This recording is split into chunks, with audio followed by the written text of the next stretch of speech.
오늘 우리에게 주시는 하나님의 말씀은 사도행전 16장 35절부터 16장 40절까지 말씀만 읽겠습니다. 사도행전 16장 35절부터 마지막 절까지 말씀을 저와 여러분들이 한 절씩 교독하겠습니다.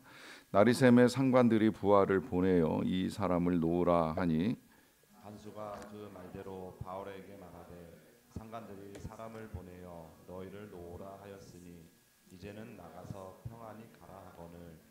바울이 이르되 로마 사람인 우리를 죄도 정하지 아니하고 공중 앞에서 때리고 옥에 가두었다가 이제는 가만히 내보내고자 하느냐? 아니라 그들이 친히 와서 우리를 데리고 나가야 하리라 한데 부하들이 이 말을 상관들에게 보고하니 그들이 로마 사람이라 하는 말을 듣고 두려워하여 와서 권하여 데리고 나가 그 성에서 떠나기를 청하니 두 사람이 옥에서 나와 루디아의 집에 들어가서 형제들을 만나보고 위로하고 가니라. 아멘. 저는 개인적으로 사자성어 중에서 이 전화위복이라고 하는 말을 좋아합니다.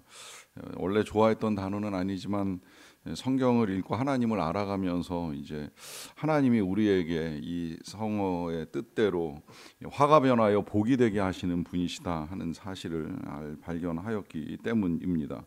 성경을 읽어 나가다 보면 이제 그런 사람들을 많이 만나게 되는데요. 예를 들어 요셉 같은 경우 종으로 팔려가기도 하고 또 죄인으로 옥에 갇히는 화를 당하기도 하였지만 끝내 이제 그의 삶을 총리로 세우시고 또 형제와 가족들을 구원하는 일을 이루는 것까지 복이 되게 하시는 이제 삶의 모습을 보여주십니다. 이건 뭐 요셉뿐만이 아니라 모세 같은 경우도 그렇고 또 룻같이 남편을 잃고 어려움에 빠져 있는 이제 여자를 통하여서도 하나님이 이제 놀라운 일을 이루어 가시는 것을 보게 되지요. 다윗 같은 경우에도 억울하게 사울 왕에게 쫓기는 화를 겪기는 하였지만 끝내는 이제 이스라엘의 왕이라고 하는 복을 누릴 뿐만 아니라 이 예수님의 조상으로 또 이 이스라엘에 있어서는 뭐 지금까지도 이제 가장 위대했던 왕으로 기억될 만큼 놀라운 하나님의 은혜를 누리게 됩니다. 여기까지만 보더라도 이제 우리는 이 하나님이 지금 우리가 처한 현실적인 화 또는 고난 가운데서 어떠한 복을 이루어 가시는가 하는 것을 기대할 필요가 있다고 생각합니다. 그 화가 임하는 거는 뭐 사람들의 악함 내지는 이제 사단의 시험에 의하여 올 수 있다고 생각을 합니다. 요셉만 하더라도 이 형들의 악함에 의해서 팔려가기도 하고 또 이 보디발 장군의 아내의 악함에 의해서 감옥에 갇히는 일들을 겪기는 하였지만 그런 답답하고 괴로운 상황들 속에서 하나님은 선과 복을 이루어 가시기 위하여 지금도 일하고 계신다는 사실입니다. 그러하기 때문에 어떻게 보면 이제 모든 고난이나 화가 우리 하나님께로부터 임하지 아니한 것처럼 또 그것이 이제 복이 되는 과정 중에도 하나님의 은혜와 능력이 나타날 것이라고 하는 걸 기대할 수 있는데 다만 그 과정에 있어서 이제 무조건 다 그러면 고난이 복이 되느냐 또 그런 것만도 아니라는 생각이 들기는 해요. 이 고난을 잘 극복해 나가는 원리를 우리가 깨우치지 아니하면 오히려 그 고난이 길어지면서 또 벗어나지 못하는 이제 어려움도 있을 수 있다라고 생각을 하는데요. 놀랍게도 이제 이 사도행전에 나타난 사도들의 모습은 그들에게도 여러 가지 화와 고난은 있었지만 그걸 복으로 바꾸어가는 이제 그들의 믿음이 오늘 우리가 부른 찬송가처럼 본받을 만한 이제 신앙이라고 하는 점이지요. 선교가 하나님의 이름에도 불구하고 여러 가지 어려움은 많았습니다. 그런데 지금까지 우리가 보아온 대로 이 막히는 선교의 일들 또한 하나님의 복음의 기회가 되었고요. 그것이 이제 유럽 전체가 복음화되는 출발점이 되었다고도 할 수가 있는데요. 이 선교가 막히는 어려움을 겪었던 사도 바울이 처음으로 찾아간 도시는 빌립보였습니다. 그렇다고 해서 모든 게 잘 풀렸던 것이 아니라 이 빌립보에 회당이 없었기 때문에 이제 강가에서 기도를 하려고 하던 이 사도 바울에게 임한 이제 복이라고 하는 건 이제 루디아라고 하는 여인을 만난 거였죠. 그래서 이제 그에게 복음을 전하고 그 가정이 복음화되고 더 나아가서 사도 바울이 빌립보에서 머물 수 있는 처소까지 이제 얻게 되는 은혜가 있었습니다.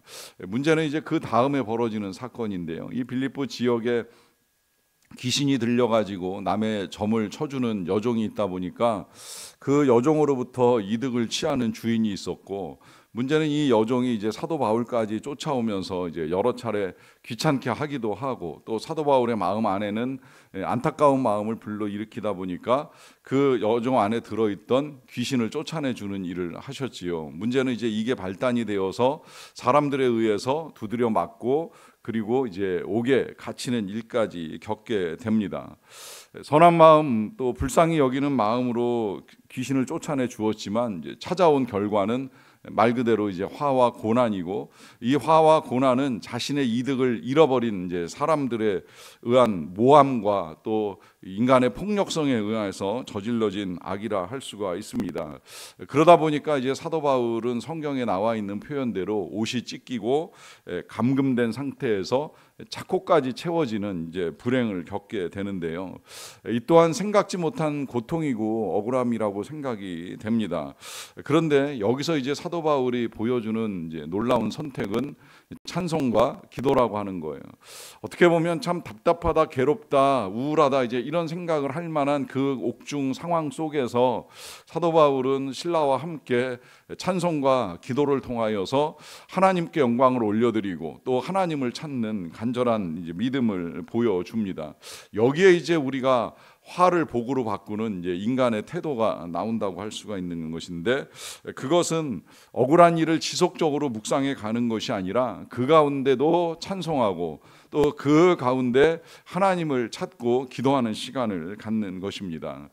물론 때로는 그 시간도 길어져야 되는 상황이 있을 수 있어요. 언제까지 찬송을 하고 도대체 언제까지 기도를 해야 되느냐라고 하는 이 질문에 저 역시도 명백하게 어느 정도의 시간이다 기간이다 말씀을 드리기는 어렵지만, 그러나 잘 생각을 해보면 그럼 그 가운데 억울한 일을 묵상하면서 계속해서 원망을 쏟아놓으면 무슨 도움이 될까요? 어떤 유익이 있을까요? 이 사람의 마음이라고 하는 것이 계속 슬픈 생각을 하다 보면 더 우울해질 수밖에 없고, 미운 생각을 빨리 떨쳐내지 못하면 그 미움이 증오가 되고 때로는 그 증오가 폭력과 살인으로 나타납니다.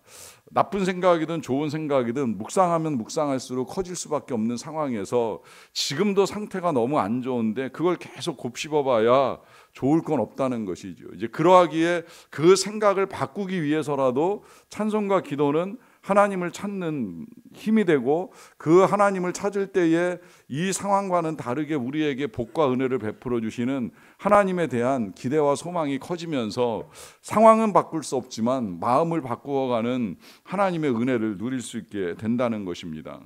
그래서 이제 이렇게 찬송과 기도를 하는 가운데 놀랍게도 갑자기 이제 지진이 일어나면서 옥문이 열리고 이 바울과 신라를 채우고 있던 착고가 풀리게 되는데요. 이것이 하나님의 역사인 것이면은 이제 틀림이 없는데, 그런데 이것이 사도 바울에게 있어서는 또 다른 하나님의 복과 은혜가 되지만 이제 간수 입장에서는 이제 굉장히 두려운 일이 벌어진 거예요. 왜냐하면 한밤중에 지진이 났고 그것도 무서운 일인데 감옥문이 열렸어요. 그러면 일단 이 간수 입장에서 제일 먼저 드는 생각은 이 죄수들이 지금 다 도망간 거 아니야 하는 생각부터 할 수 있고, 자다 깨서 그런 생각을 하는 중에 죄수가 도망가면 당시 간수들의 책임은 그 죄수와 자신의 목숨을 맞바꾸는 것인데 자기가 이제 죽을 수 있다라고 하는 큰 공포와 두려움에 쌓이는 거죠. 그래서 실제로 이 바울의 감옥의 간수가 자기 목숨을 끊으려고 칼을 꺼내기까지 합니다. 그런데 그 모든 상황을 다 알고 있던, 깨어있던 사도 바울이 간수에게 소리를 지르지요. 우리가 다 여기 있으니까 목숨을 끊으려고 하지 말라라고 하는 이제 당부를 해요. 그래서 이 간수에게도 옥문이 열리는 화가 이제 그의 삶의 또 다른 전환점이 되는 복이 되는데요. 그것은 이제 바울을 만나는 겁니다. 그러다 보니까 바울을 만나서 이제 질문을 하는데, 이 질문, 내가 어떻게 해야 구원을 받을 수 있습니까? 라고 하는 이 질문에 사도 바울의 아주 귀한 답이 이제 우리에게 남겨져 있잖아요. 그것은 주 예수를 믿으라, 그리하면 너와 내 집이 구원을 받으리라 라고 하는 답입니다.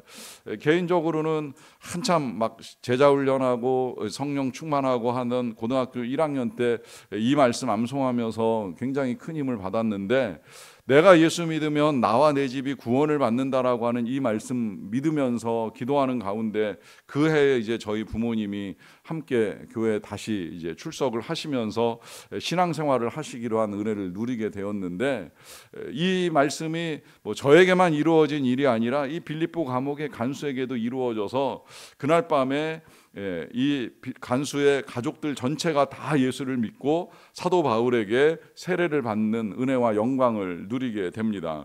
그래서 이제 이 감옥문이 열리는 화 또한 이 간수의 가족들에게 구원의 역사가 나타나는 복이 되고요.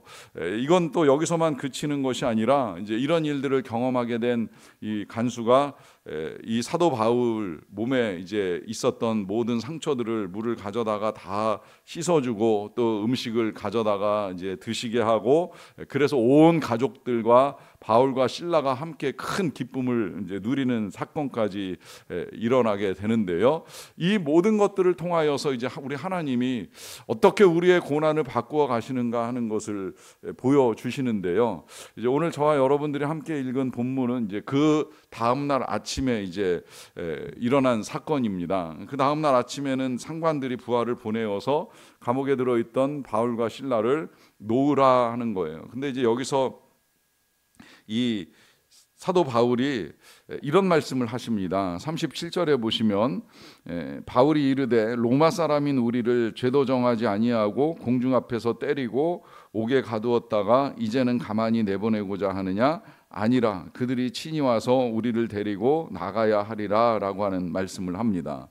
자, 이 말씀 속에서 사도 바울은 감옥에 갇히는 순간까지 자신이 로마 사람이라고 하는 말을 하지 않았어요.